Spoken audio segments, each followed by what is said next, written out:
Il semble,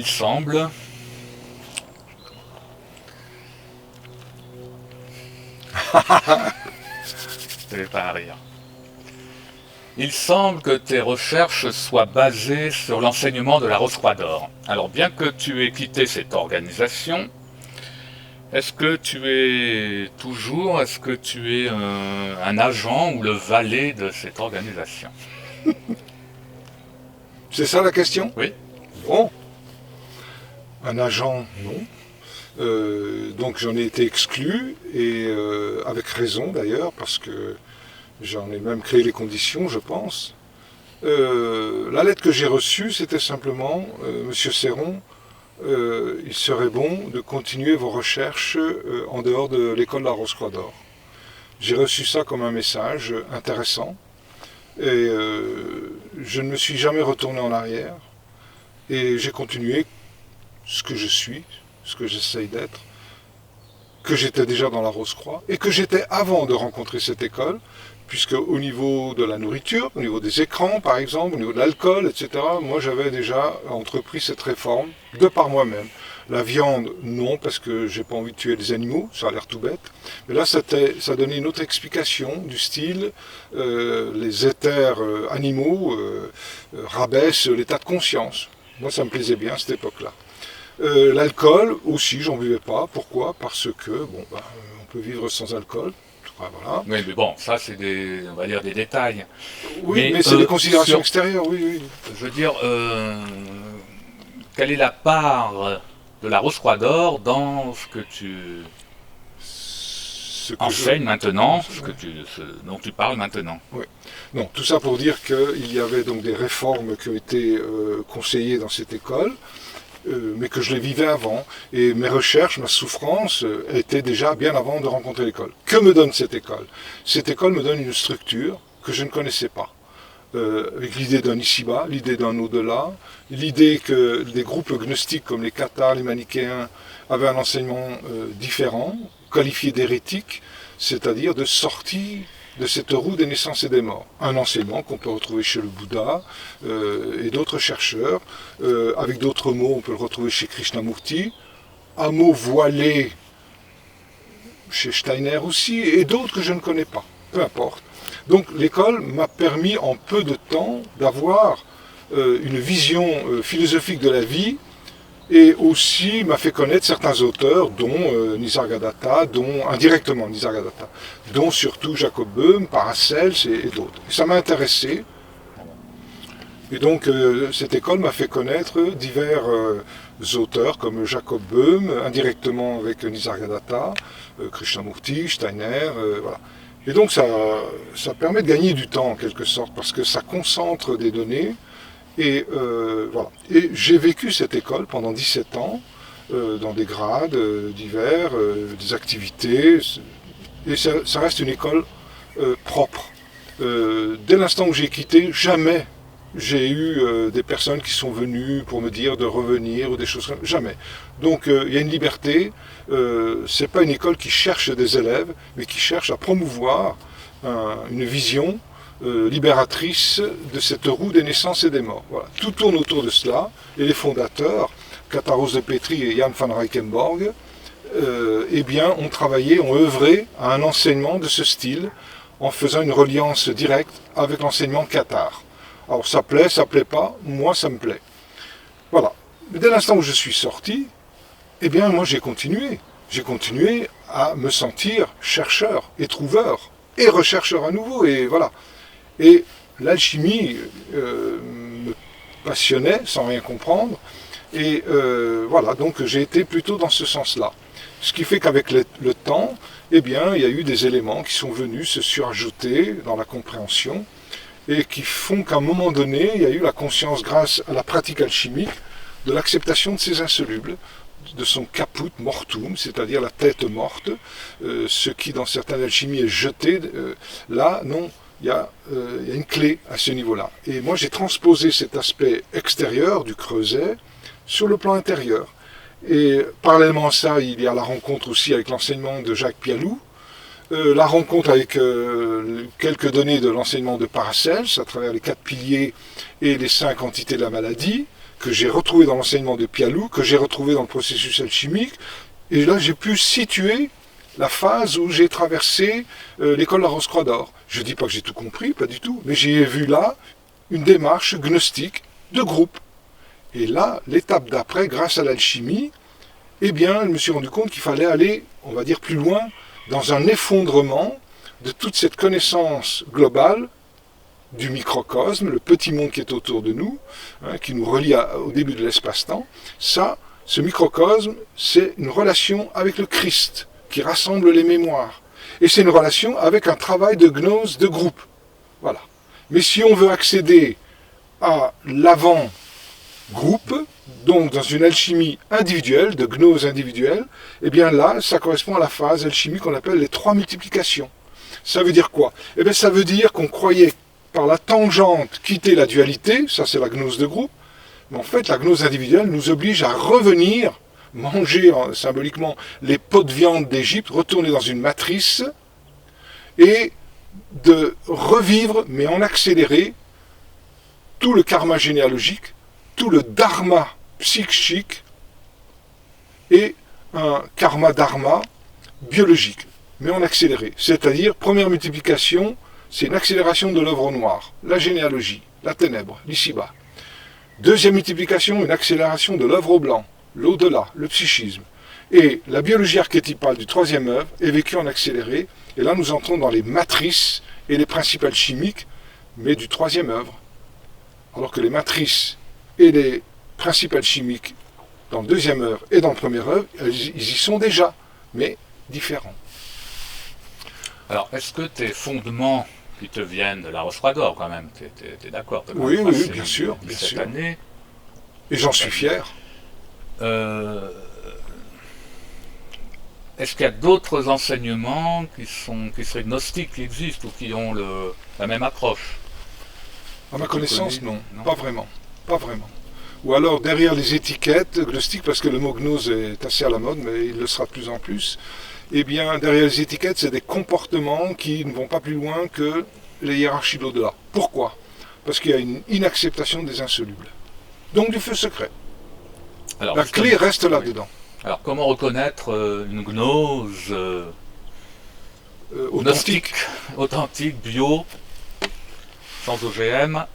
Eh bien, bon, c'est pas une question d'attitude extérieure, c'est une question d'attitude intérieure. C'est-à-dire, est-ce que la personne est prête à accepter qu'elle ne se libérera jamais de cette dialectique de la roue des naissances et des morts? Paradoxalement, est-ce que la personne est prête à accepter qu'elle n'est qu'un gros insoluble qui ne parviendra jamais? La simple conscience de ne pas y arriver fait que nous sommes déjà arrivés. Donc la reconnaissance de ça, c'est pas sur l'étiquetage extérieur, mais c'est vraiment sur un ressenti intérieur. Voilà. Après, que la personne, selon les talents qu'elle a, puisse mener extérieurement, par exemple une alchimie qui va l'amener à la pierre philosophale qui va faire de l'or, pourquoi pas? Et d'autres, peut-être, c'est pas leur truc. Mais intérieurement, c'est gagné. Une preuve gnostique, si on peut dire, dans l'application de cette parole du Christ, mon royaume n'est pas de ce monde. Alors beaucoup vont confondre que le monde du Christ c'est l'au-delà. Voilà. Plus on va loin dans l'au-delà, plus on va retrouver l'origine. Faux. Faux.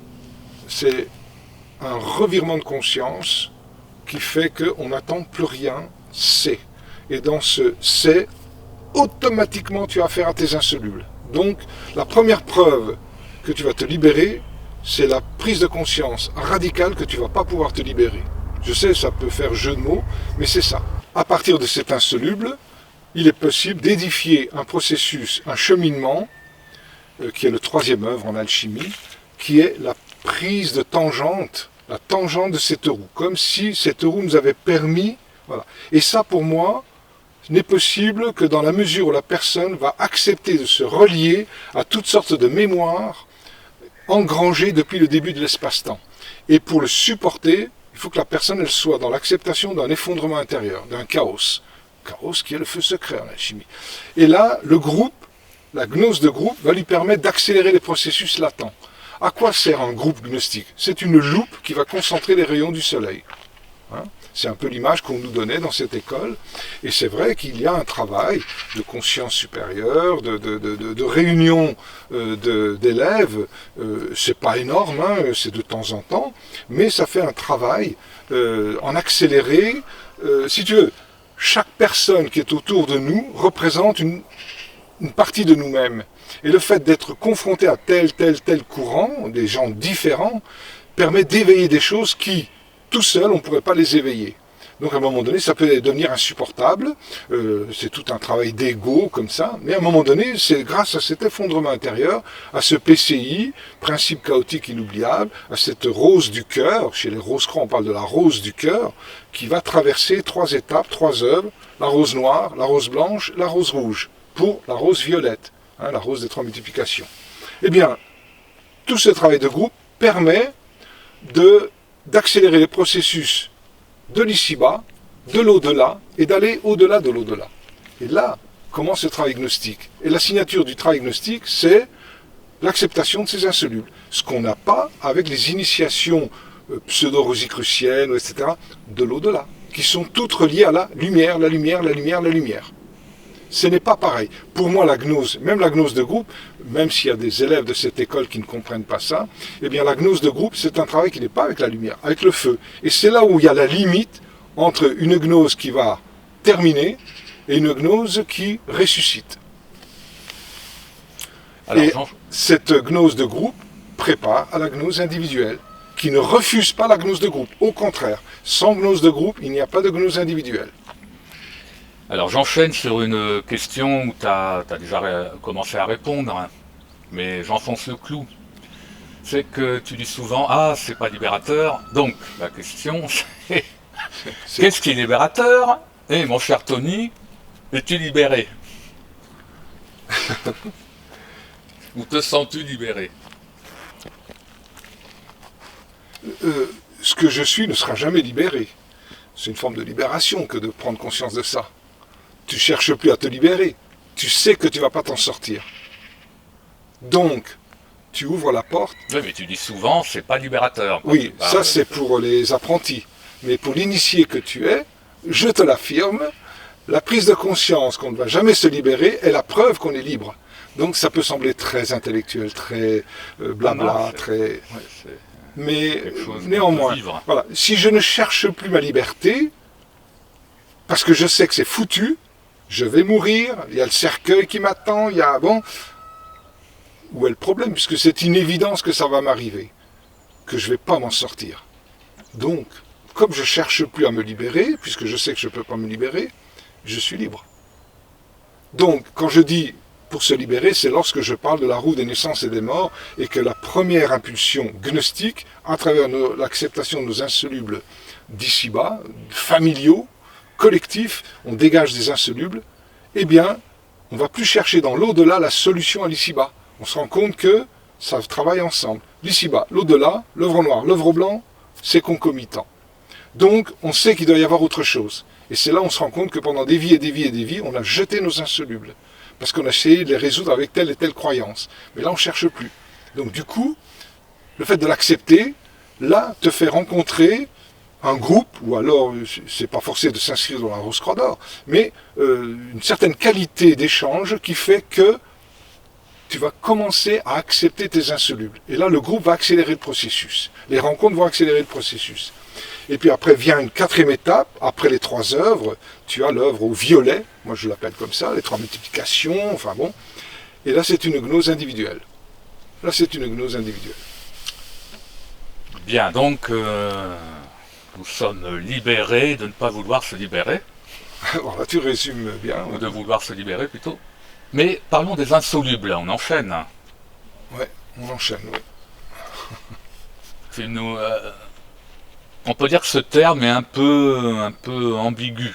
D'où vient ce terme insoluble? Ça veut dire qu'il n'y a pas de solution dans le monde concret, quotidien, mais ça fait référence aussi, parce que tu parles du caput, tu parles de ce genre de choses, il y a quand même un substrat, on va dire, opératif. Est-ce que ça fait référence à des sels insolubles? Or, Les sels que tu proposes au niveau de l'œuvre, pour le feu secret, ce sont tous des sels solubles. Oui. Dans un premier temps, acceptation... Chimiquement, je parle chimiquement. Oui, oui, tout à fait. Dans un premier temps, c'est l'acceptation de l'aspect insoluble. L'acceptation de l'aspect insoluble rend la chose soluble, bien évidemment. Voilà. Mais tu ne peux pas trouver le sel véritablement soluble si, dans un premier temps, il n'a pas été lessivé. Il n'est pas passé par les mémoires, c'est-à-dire l'eau. Donc, dans un premier temps, il nous faut ces sels insolubles, et pendant longtemps, c'est tellement brut qu'ils sont jetés, puis à un moment donné, on se rend compte que dans cet impossible, il y a du possible. Et donc, à ce moment-là, on va pouvoir envisager d'utiliser ces insolubles, mais avec une opération, nous allons les rendre solubles. Et il y a trois aspects du sel, du caput, que je qualifie d'insolubles, c'est-à-dire les terres noires, ensuite les terres rousses, et ensuite la terre adamique. Et chaque fois, c'est insoluble. Mais on peut faire une extraction, trois extractions, et ces trois extractions vont nous donner trois sels solubles qui vont permettre les trois multiplications. Mais avant les trois multiplications, avec les solubles des insolubles, eh ben, il faut déjà positionner les sels insolubles. Grosso modo, on va dire que pour l'œuvre au noir, c'est essentiellement les terres noires. Pour l'œuvre au blanc, on va dire qu'on peut le mettre en parallèle avec la terre rousse, l'aspect sulfurique, c'est-à-dire l'aspect expansif, l'avenir, l'œuvre au blanc, tout est amour, etc. Et la terre adamique rouge, plutôt en relation avec l'œuvre rouge de troisième œuvre. Voilà, ça c'est les insolubles des trois œuvres. Mais après, on va extraire de cela ce qui va nous permettre de passer d'une gnose de groupe, après être passé par les initiations de l'ici-bas, matérielles, voilà, les initiations de l'au-delà, soi-disant spirituelles, et après la véritable initiation de groupe par une école gnostique. Et à partir de ce moment-là, on a fait les trois œuvres. Pour passer aux trois multiplications, ce qui va permettre de rendre la pierre philosophale, donc transmutatoire, et bien là, ça va être avec l'extraction des sels solubles de ces trois sels insolubles. Mais le passage entre cette dualité et les sels solubles des insolubles, il y a toute la gnose de groupe. Là, on va retrouver tout le travail des Rose-Croix d'Or, tout le travail des cathares, des manichéens, qui accélère le processus d'acceptation de ces insolubles. Parce que si tu n'as pas l'acceptation de tes insolubles, tu ne peux pas. Si tu n'as pas l'acceptation de ne pas y arriver, tu ne peux pas y arriver. Oui, donc il y a une certaine relativité dans ce que le soluble et insoluble, vu qu'il y a du soluble dans l'insoluble. Mais pour le moment, vu les courants, vu mon ressenti, j'aime bien appuyer sur l'aspect insoluble. Parce que là, ça chaotise la personne. Très bien. D'ailleurs, juste une parenthèse, dans le travail en métallurgique, j'ose pas dire alchimique, mais travail métallurgique, effectivement, le caput, c'est ce qui est rejeté par le mercure. Oui, le rigole. Donc, qui ne s'est pas solubilisé dedans. Donc là, effectivement, on peut parler d'insoluble. Et lui le premier insoluble, c'est lui. C'est le caput. Ou dans la voie du cinabre, c'est autre chose. C'est ça? Dans le voie du cinabre, c'est le sang du dragon. Et là, il est rouge, d'emblée. Alors que dans l'œuvre en voie sèche, c'est noir. Oui, sauf que si on l'expose, il devient roux. Et si on le calcine, il devient rouge. Donc la couleur rouge, on la retrouve. Donc mais là, je dirais presque que c'est mieux parce que j'ai comme l'impression que ça a l'air d'être plus lent, en tout cas dans cette phase de l'opérativité. Ça a l'air d'être plus lent, mais ça me semble plus cohérent. J'aime bien aussi la voie du cinabre, c'est pas ça. Mais avec la voie du cinabre, il y a un artifice qui a été fait au départ, à mon avis. Et cet artifice fait que tu as tout de suite des choses. Et c'est presque trop rapide. Et puis c'est même pas évident que ça transmute. Je ne l'ai jamais vu. Mais c'est une voie que j'aime bien au niveau didactique, au niveau de l'apprentissage, au niveau spirituel, c'est là. Mais j'ai l'impression, tu vois, par exemple, pour le sang du dragon, là tout de suite, c'est rouge. Ah, c'est génial, c'est merveilleux. Alors que dans la voie sèche, il faut d'abord constater le noir, ensuite en exposant 40 jours, lune et journée, terre rousse, donc on a déjà un changement, et ensuite on y met du feu, et on a la terre rouge. Donc le rouge on l'obtient, mais à travers une structure d'apprentissage qu'on n'a pas avec le sang du dragon. Là, on l'a tout de suite. Oui, bon, l'avantage de la voie du cinabre, donc le mercure soufre, c'est qu'elle est documentée. Tandis que on trouve des infos. Même si ça ne veut pas dire que tu arrives au bout, parce qu'il y a quand même une part intérieure, on est d'accord. Tandis que la voie dite sèche, ou dite de Cancelier, ou encore plus interrogative de Fulcanelli, dont on ne sait pas grand-chose, il y a très peu d'informations. Donc là, au-delà de l'étoile, on peut spéculer etc. beaucoup plus, Donc, peut-être. c'est à chacun de trouver un peu comment, logiquement, on pourrait envisager la suite. Parce que ce que dit Cancelier, même quand il parle de quelque chose de concret, c'est très métaphorique. On peut se poser la question. Voilà, enfin c'était juste une petite parenthèse. Alors, si tu prends la voie du cinabre, que je connais un petit peu, la voie sèche, que je connais un petit peu, la spagyrie, et allons plus loin, le symbolisme, l'arbre des séphirotes, les arcanes du tarot, la thérapie par la spagyrie, ou l'alchimie thérapeutique, enfin bon, la fabrication des élixirs. Bon. En fait, on croit que c'est tout différent. Mais c'est tout la même chose. C'est une seule cohésion, grâce à quoi? Grâce à un enseignement gnostique de première main. Voilà. Je ne suis pas en train de faire de la publicité pour la gnose. Non, la gnose est en chacun de nous. Eh bien, là, il y a une cohésion. Alors là, on peut adapter à telle voie, telle démarche, telle fabrication, tel ceci, tel cela. Et ce qui est important, c'est de retrouver cette base philosophique, et à partir de là, il y a une cohésion. Et pour moi, c'est ça la gnose. La gnose, elle est dans cette cohésion. Il est dit que les gnostiques, ils ont accès à l'enseignement universel. J'ai entendu ça, il n'y a pas... Bon. Ok, j'ai envie de leur dire, ah, vous êtes gnostique, vous êtes dans l'enseignement universel. L'enseignement universel a dit que, d'accord. Bon, ben montrez-moi la gnose aujourd'hui dans le tarot, puisque vous dites que vous avez l'enseignement universel. Où est-ce que la gnose va pouvoir m'éclairer de choses qui ne sont pas claires? Dans le tarot, dans les lettres hébraïques, dans telle démarche, il y en a tellement à foison, voilà. Où est-ce qu'il y a des manques? Où est-ce qu'il y a... là, c'est mis en avant. Voilà. Mais avant d'en arriver là, il faut que la personne, elle ait traversé toutes ces initiations, j'ai envie de dire, mais pas des initiations extérieures, les initiations intérieures. En respectant, en étant au pied de ton maître. C'est qui ton maître? Tes insolubles. C'est ça ton maître intérieur. Tes insolubles. Une fois que tu as accepté tes insolubles, tu t'es effondré au milieu de toi-même. À partir de ce moment-là, le vide attire les mémoires. Donc tu attires des mémoires de l'origine de l'espace-temps. Et c'est ainsi que naît le microcosme. Un univers qui tient tout bien avant la physique quantique. Et bien avant le Big Bang. On est dans le Bereshit, le premier mot de la Bible, dans les 6 archétypes. Les 3 matrices et les 3 principes alchimiques. À partir de ce moment-là, le microcosme nous ramène tout. Une fois que tu as tout, tu peux aller à rien, c'est-à-dire un effondrement. Et là, tu passes des sels insolubles aux sels solubles des insolubles. Tu passes d'une gnose de groupe à une gnose individuelle. Tu passes du Christ qui amène toutes ses eaux, il était entouré de Marie, lui, de femmes, donc des eaux, eh bien, tu passes du Christ à Yeshua, Jésus. Jésus, c'est pas d'être catholique, surtout pas. Non, Jésus est un processus. Le Christ est un processus. Lucifer, c'est l'au-delà. L'ici-bas, c'est Satan. Voilà. Quand on voit les choses comme ça, on regroupe tout. Et ça, ce n'est possible que si la personne, elle a accepté au plus profond d'elle-même quelque chose de ces insolubles. Pas possible de trouver une solution si on n'a pas le problème qui est mis sur la table. Et le problème, c'est un insoluble. Avez-vous compris?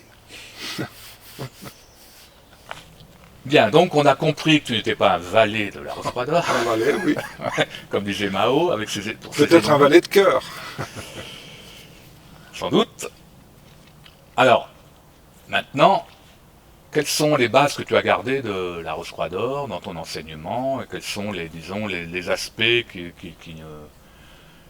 pour toi sont valables et que tu gardes et t'enseignes? Les bases de la Rosquador que j'ai gardées, toutes. De la même manière qu'avant d'entrer dans la Rosquador, j'avais d'autres bases expériences, qui n'ont certainement vu de l'extérieur rien à voir, karaté, blessures, etc. Je garde tout, moi. J'ai tout gardé, qu'on le veuille ou non. Donc je suis même très fier, et j'ai envie de dire, sous certains aspects, je suis encore élève de la Rose Croix d'Or. Moi j'ai continué. C'est peut-être l'école qui s'est éloignée de moi. C'est très dégueulasse ce que je dis. Enfin, c'est pas grave. Eh bien, là, aujourd'hui, je ferai une conférence pour la Rose Croix d'Or, j'ai aucun problème. Dans n'importe quel contexte, eh bien, il est possible d'aller chercher une gnose du moment. Alors, valet, valet dans le sens soumis, etc. Non, mais c'est bien, non. Attends. Dans le sens où tu es un agent, c'est-à-dire en fait tu roules pour la Rose Croix d'Or en endossant en ayant retourné ta veste. Je déroule pour la Rose Croix d'Or. Non, mais même pas pour. Je suis ni pour ni contre. Je trouve que c'est un magnifique enseignement qui donne des bases, qui accélère les processus. Et là, je peux pas enlever ça. J'ai connu d'autres démarches. Je fais partie de rien. Voilà. Mais c'est mon ressenti personnel. Hein. Eh bien, c'est du tiédasse à côté de ce que j'ai connu dans la Rose Croix d'Or. C'est tiède. Là, dans la Rose Croix d'Or, on s'approche d'aspect feu. Et ça a l'air de rien, pourtant, ce sont des petits services de temple, des lectures, mais il y a une qualité énergétique, une qualité, un respect aussi des personnes qui en font partie, des conseils qui sont donnés. Tu les respectes pas, c'est ton problème. Bref, ça m'a donné, si tu veux, un cadre. Dont moi personnellement j'avais besoin, d'autres ont besoin d'autres cadres. Hein. Donc je ne renie rien du tout, je ne renie rien de mes 17 ans dans la Rose Croix d'Or, pas du tout, j'en suis très honoré, j'ai été très honoré qu'ils m'aient accepté, et encore peut-être plus honoré quand ils m'ont jeté dehors. Jeté, non, ils m'ont exclu, et ils ont bien fait, j'ai été remercié M. Burki, Mme Burki, qui étaient les responsables, ils sont décédés maintenant, et c'était un chouette contact, qui a duré peut-être 1 heure, ça valait largement, et c'est lui qui m'avait envoyé la lettre pour m'exclure. Hein. J'ai été le remercier, bon il était un petit peu handicapé, il avait eu un problème, et c'était peu de temps avant qu'il meure, et j'ai été vraiment le remercier du fond du cœur, sans me moquer, vraiment pas. Hein. Je les ai remerciés parce que j'aurais pas été foutu moi de quitter cette école. Par contre j'ai créé les conditions, on va dire, et quelques mois après j'avais ma petite fille trisomique 21, ma petite Juliette, et là ça a enclenché tout de suite une alchimie individuelle très forte. Et pour cette alchimie individuelle, heureusement qu'il y a eu cet enseignement de groupe auparavant. Voilà. Pour moi, tout est lié, c'est qu'une seule vie, c'est un seul apprentissage. D'accord, donc t'es sorti, donc une fois dehors, tu as pu te rendre compte... Ou peut-être encore plus dedans. Tu as pu te rendre compte, surtout maintenant, qu'il y a un fleurissement de gnose et de gnostiques. Oui, certainement. Alors, qu'est-ce qui caractérise... Alors, pareil, la même question pour la Rose Croix. Qu'est-ce qui caractérise une gnose authentique, voire même une gnose alchimique, puisque apparemment il y en a. Absolument.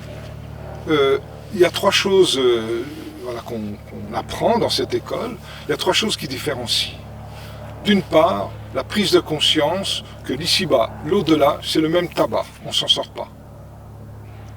Deuxièmement, la prise de conscience que nous sommes un être pas uniquement matériel, pas uniquement soi-disant spirituel, mais nous sommes un être microcosme. Paracels le disait déjà, quand il disait par exemple « je ne soigne pas le corps, je ne soigne pas le psychisme ou l'esprit, mais je soigne l'homme en tant que microcosme ». La notion de microcosme, chez Paracels, il l'avait récupérée aussi, je crois, de plus anciens que lui, notamment de Pietro d'Abano, qui était un médecin hermétiste en 1200 AD, pratiquement du temps des cathares d'ailleurs, et qui a été condamné pour hérésie, et il est mort en prison d'ailleurs. Voilà. Averroès, en Espagne, voilà. Il y a toujours eu cette idée de l'homme en tant que microcosme, et je crois que Platon en parle. Je n'ai pas lu Platon. Bon. Tout ça pour dire qu'il y a cette notion de microcosme. Alors, le microcosme n'est pas l'être spirituel comme on l'entend habituellement. Nous l'appelons le Dieu oral, c'est-à-dire un parasite suprême.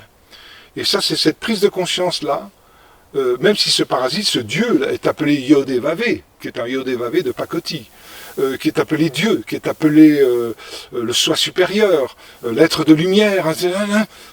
Et Paracelse l'appelle l'étoile morbifique, c'est-à-dire l'étoile qui donne la mort. Voilà. Donc c'est ça, c'est cette condensation, cet électron, ce super électron, qui est double d'ailleurs, on l'appelle aussi le double, mais qui est double, on pourrait l'appeler aussi le Janus bifront. Grosso modo, c'est l'électron, dans son aspect de charge négative, qui cache le positron, qui est de charge positive. Eh bien, ces deux aspects de l'électron, positif-négatif, c'est l'être oral, qui est sorti de l'intérieur, qui est allé papillonner autour.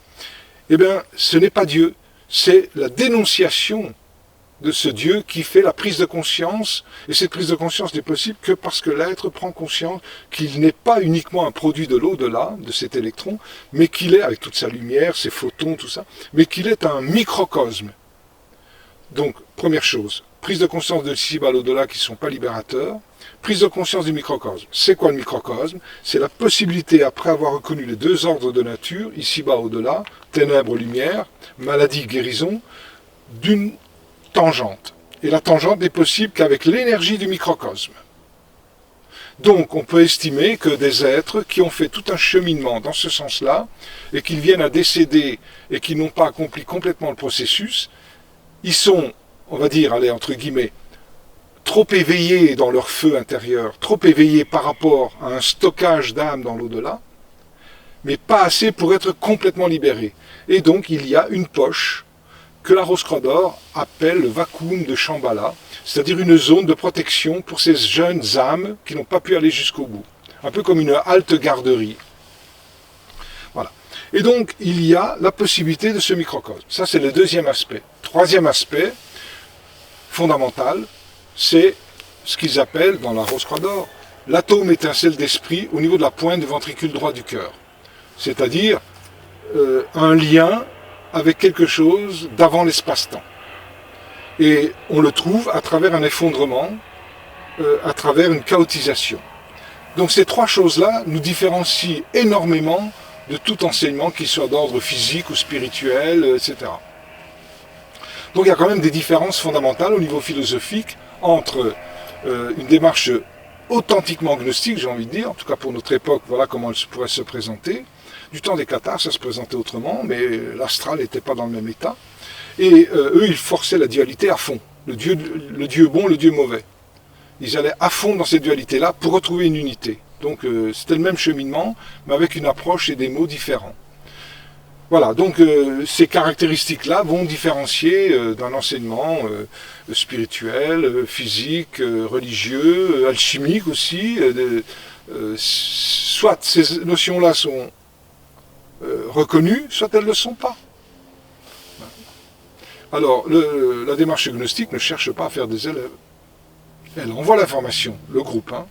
Moi aussi, bon, voilà, on partage des choses, mais ce partage, c'est ce que j'ai reçu, je le donne. C'est une loi hermétique.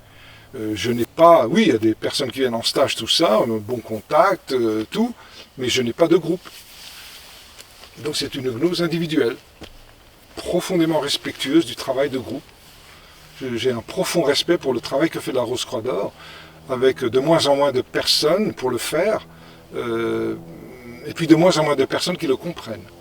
Alors c'est peut-être une fin de cycle. C'est une fin de cycle, d'ailleurs c'était annoncé par les fondateurs de la Rose-Croix d'Or, M. Jan van Reichenborg et Mme de Petrie, en disant que depuis août 1953 jusqu'en 2001, curieux, 2001, et pratiquement au même moment où il y a les avions qui vont s'exploser dans les tours de New York, qui marquent quand même un avant et un après pour notre civilisation, on va dire, eh bien il prévoyait 48 ans de travail, entre 1953 et 2001, 48 ans de travail gnostique, de moisson d'âme par le groupe. Et puis après, l'énergie ne serait plus la même, ce qui est vrai. Alors sur le plan extérieur, bien sûr, ça s'étiole, à mon avis. Par contre, sur le plan intérieur, c'est le moment d'entrer dans une gnose individuelle. Et pour ça, s'il n'y a pas une connaissance de l'alchimie, et là il faudrait aller, en tant qu'élève de la Rose-Croix d'Or, il faudrait aller questionner des alchimistes, Il faudra aller questionner des tarologues, il faudra aller questionner des rabbins, des imams, des véritables prêtres, etc. Je ne sais pas. S'ouvrir de manière à accélérer le processus d'une gnose interne, individuelle. La plupart, le problème, c'est qu'ils restent dans le cocon d'une gnose de groupe. Ils sont toujours en train d'alimenter quelque chose qui a déjà été suralimenté. Une fois qu'on a trop mangé, il faudrait arrêter de manger, il faudrait peut-être sortir ce qui est rentré. Ben là, il continue à accumuler. Donc ça peut se terminer en dépression, en radotage, et puis il n'y a plus l'énergie derrière les mots.